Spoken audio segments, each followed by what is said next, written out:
Good morning dear students, welcome again.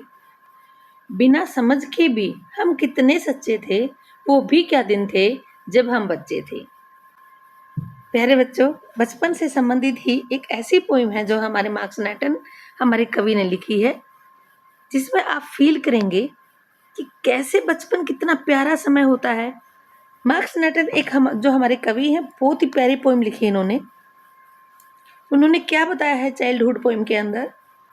क्या मेरा बचपन उस दिन चला गया जब मैंने अपना 11th बर्थडे मनाया, या फिर उस दिन चला गया जब मैंने अपने ही बारे में सोचना शुरू कर दिया, अपने माइंड को अपने अकॉर्डिंग चलाना शुरू कर दिया, या उस दिन चला गया जब मुझे समाज की सच्चाई के बारे में पता चला। तो देखिए, वो बचपन की यादें या बड़े होने के बाद क्या हमारी जिम्मेदारियां हैं, वो सारी बातें, और कैसे हमारा माइंड मैच्योर हो जाता है, कितने हम समझदार हो जाते हैं। बचपन में प्यारे से बच्चे होते हैं, इनोसेंट, जिसे कुछ भी बता दिया जाए और हम सहज ही स्वीकार कर लेते हैं।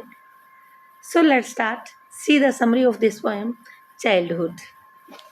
आपको पता है कि शेक्सपियर ने लाइफ की 7 स्टेज बताई हैं, कि हमारी जिंदगी की 7 स्टेज होती हैं। तो बचपन का जो रोल होता है वो सबसे प्यारा होता है। We are here on this earth like puppet. कहा है ना कि हम तो कठपुतली हैं, भगवान ने ही हमें भेजा है, जैसा भगवान चाहते हैं हमें वैसा ही करना होता है। तो बचपन जिसके अंदर बहुत ही प्यारा समय बताया गया है, जिसमें बच्चे भगवान के सपूत होते हैं, सच्चे दिल के होते हैं।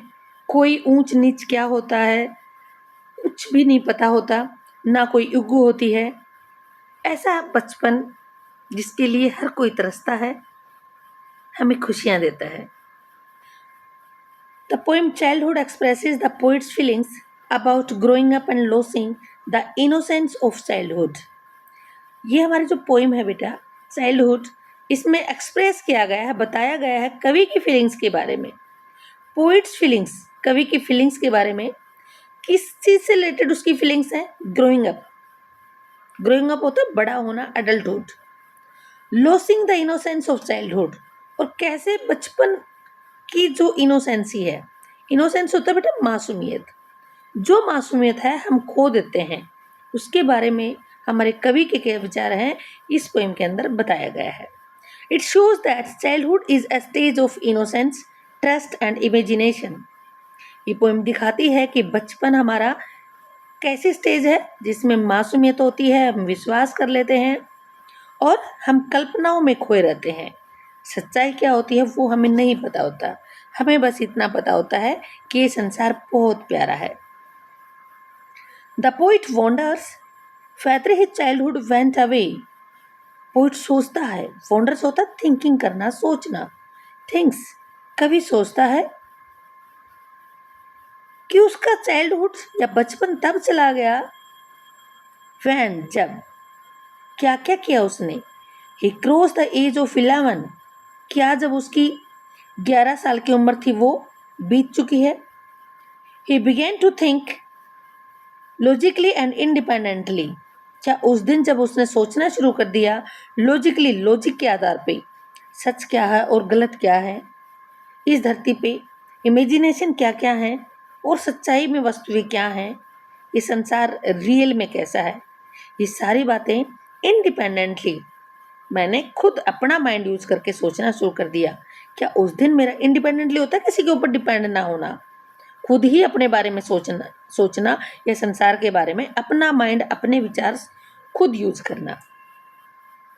या फिर उस दिन चला गया मेरा बचपन। He realize that hell and heaven are imaginary, कि स्वर्ग और नर्क, स्वर्ग होता है बेटा जिसको पैराडाइज भी बोलते हैं, हेवन, और हेल क्या होता है? नर्क। क्या उस दिन मेरा बचपन चला गया जब मुझे पहली बार पता चला कि स्वर्ग क्या है और नर्क क्या है। ये इमेजिनरी है, ये रियल में ज्योग्राफी की बुक में नहीं है, इसे सिर्फ हमें कल्पनाओं में एक्सेप्ट किया हुआ है। इमेजिनरी क्या होता है बेटा? कल्पना, फीलिंग्स, हमारा mind set, not real places. ये वास्तव में धरती के ऊपर कोई वास्तव में स्थान नहीं है, कहीं ज्योग्राफी में इसका वर्णन नहीं है। या फिर बचपन मेरा उस दिन चला गया। He saw that adults are not always truthful. जब उसने देखा कि ये जो एडल्ट्स हैं, बड़े हैं, जो बड़े लोग होते हैं, ये इतने सच्चे नहीं हैं जितने वो दिखाते हैं। ट्रूथफुल होता है जिस पे विश्वास करना, सत्यवादी होना, ये इतने सत्यवादी नहीं है। They talked of love and preached of love. फिर प्यार की बातें करते हैं। प्रीच्ड होता है भाषण देना, बड़े बड़े भाषण देते हैं प्यार के बारे में। But did not act lovingly, लेकिन जब उनकी बारी आती है तो वो इतना अच्छा बिहेव नहीं करते। लविंगली होता है प्यार से बिहेव करना, या एडवर्ब है बेटा ये, तो उतना प्यार से बिहेव नहीं करते। In the and he says the childhood is not truly lost. आखिर में कवि कहता है कि बचपन वास्तव में खोया नहीं है, मतलब पूर्ण रूप से नहीं खोया है। It is hidden in every child's innocent face. Innocent होता है मासूम, मासूम चेहरे के अंदर छिपा हुआ हिडन है। अगर आप अपने बचपन को ढूंढना चाहते हैं तो किसी भी छोटे से बच्चे के चेहरे को देख लीजिए, ये समझिए आपका बचपन वैसा ही था। It means that when he sees an infant's face. Infant होता है न्यूली बोर्न बेबी, नया छोटा बच्चा। इसका मतलब ये हुआ कि जब भी वो एक छोटे बच्चे के फेस को देखता है, he sees, जब भी देखता है, he remembers his own childhood, उसे अपना बचपन याद आ जाता है। रिमेंबर्स होता है याद आना, ऑन मीन्स अपना, चाइल्डहुड बचपन, उसे अपना बचपन याद आ जाता है। किसे याद आता है? कवि को। हम भी किसी छोटे बच्चे को देखेंगे तो हमें भी अपना बचपन याद आता है। हम कहते हैं अरे हम भी तो ऐसे ही थे, हम भी ऐसे ही शरारत करते थे। The poem beautifully shows that childhood ends when reasoning, questioning and independent thinking begin. इस पोएम के अंदर बड़ी सुंदरता से दिखाया गया है कि बचपन कब एंड हो जाता है, कब खत्म हो जाता है, जब रीजनिंग, रीजन क्या होता है बेटा? लॉजिक के आधार पर हम सही क्या है, गलत क्या है, क्वेश्चनिंग, हम दुनिया भर के क्वेश्चन करने लग जाते हैं, नहीं ऐसा नहीं हो सकता, ऐसा है, ऐसा कैसे हो सकता है।